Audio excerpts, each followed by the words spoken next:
Perintah Kawalan Pergerakan diperketatkan PKPD dilaksanakan bermula hari ini bagi dua kawasan di Kota Belud, Sabah melibatkan Kampung Nahaba dan Kampung Tegudon.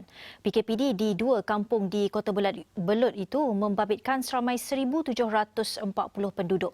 Kita terus bersama Wakil Esra Awani di Sabah, Shah Hairizal. Shah, bagaimana perkembangannya di sana?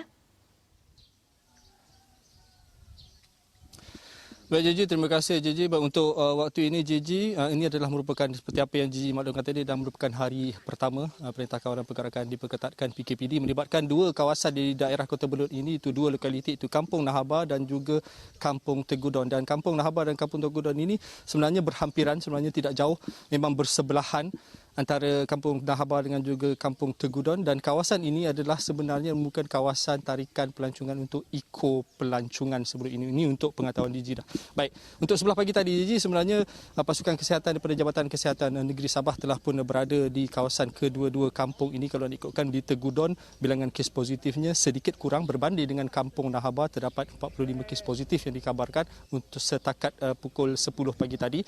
Dan untuk di Kampung Tegudon ini dikabarkan sekitar 20 ke 25 kes positif yang dikabarkan di Tegudon sehingga jam 10 pagi tadi. Itu dimaklumkan, dan mungkin kita boleh dapatkan perkembangan dalam laporan rasmi nanti pada sebelah petang oleh Menteri Kerajaan Tempatan dan Perubahan Datuk Seri Masidi Maju berkenaan dengan apa saringan sampel saringan yang sedang diambil oleh Jabatan Kesihatan Negeri Sabah, yang sebentar tadi kami sempat bersama-sama dengan pasukan tersebut untuk pergi rumah ke rumah. Kalau ikutkan kawasan di Tegudon dan juga di Nahaba ini sedikit berbeza dengan PKPD yang dilaksanakan di Kota Kinabalu yang menempatkan sekitar 15,000 penduduk di PKPD Kampung Telipuk dan juga PKPD di Kampung Numbak, kerana di kawasan tersebut adalah merupakan kawasan penduduk yang begitu padat. Tapi di sini perkampungannya sedikit tersusun dan mereka tinggal sedikit berjauhan, ada yang tinggal sekitar 500 meter daripada perumahan-perumahan lain. Jadi untuk proses untuk saringan itu mengambil masa bagi Jabatan Kesihatan Negeri Sabah. Dan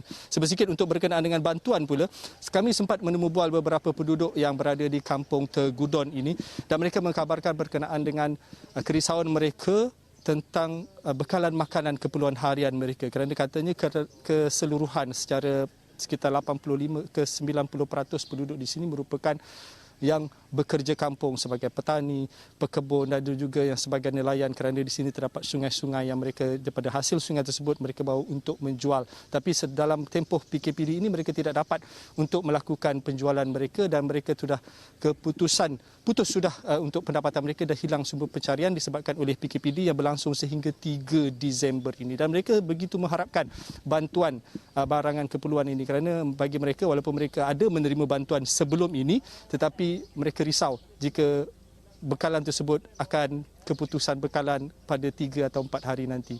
Dan perbezaannya di penempatan Telipuk dan Numbak, pada hari pertama PKPD dilaksanakan telah ada bantuan bakul makanan telah dihantar oleh pasukan tentera, rela, polis, DBKK dan sebagainya. Tapi untuk hari ini kami belum melihat sebarang jentera yang membawa bakul-bakul makanan ataupun barangan keperluan untuk diserahkan kepada penduduk. Baik, untuk kita mendengar sendiri apa yang diperkatakan oleh penduduk, kita terus mungkin kita mainkan temubual yang sempat saya temubual bersama dengan dua orang penduduk, Encik Engelbert dan juga Encik Tuju.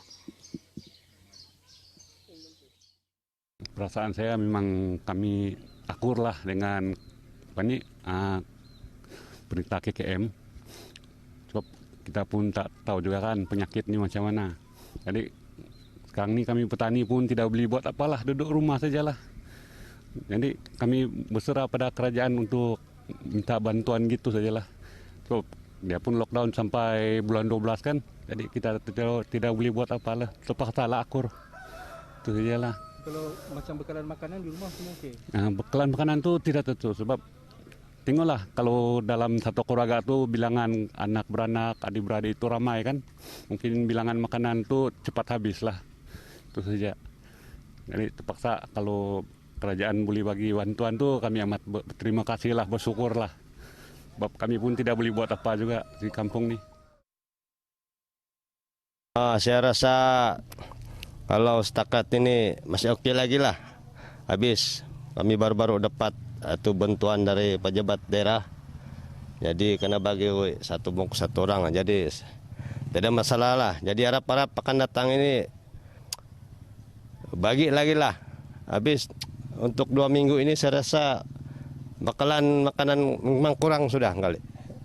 Jadi harap-harap siapa-siapa yang terkesanlah kampung kami di Tagudon dan di Nahaba juga ini merasa habis, tidak bebas pergi pakan dan berurusan dalam kerja harian lah, sama pergi petung gata, pergi sawah pade, dan juga untuk keperluan harian kami tidak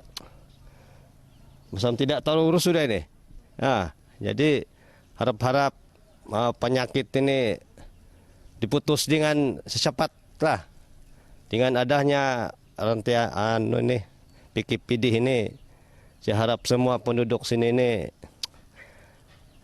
kerja sama lah sama ini Kikim dan juga ini kerjaan. Nah, kita harap gitulah.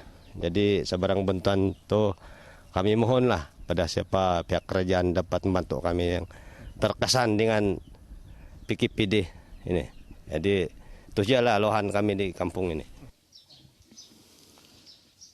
Baik, Jiji, itu serba sedikit yang dapat dikongsikan oleh penduduk kampung yang sempat kami temu bual pada sebelah pagi tadi, dan kalau ikutkan melalui saringan kontak rapat telah menjadi kepada punca penambahan kes yang berlaku yang melibatkan penduduk di kedua-dua kampung itu, Kampung Nahaba dan juga di Kampung Tegudon. Dan Kampung Nahaba ini sebenarnya kluster Nahaba sebelum ini pernah dah diumumkan pada 9 November lalu bersamaan dengan penempatan di Kampung Lumbak. Itu kluster Lumbak dan juga kluster Nahaba telah diumumkan pada 9 November, tetapi penempatan ataupun kluster Lumbak terlebih dahulu dilaksanakan PKPD, dan kemudiannya pada hari ini baru dilaksanakan untuk PKPD di kedua-dua kampung itu, Kampung Nahaba dan juga Kampung Tegudon. Gigi. Ya, terima kasih Syah. Yang pastinya Syah akan membawa perinciannya dari masa ke semasa dalam buletin-buletin seterusnya.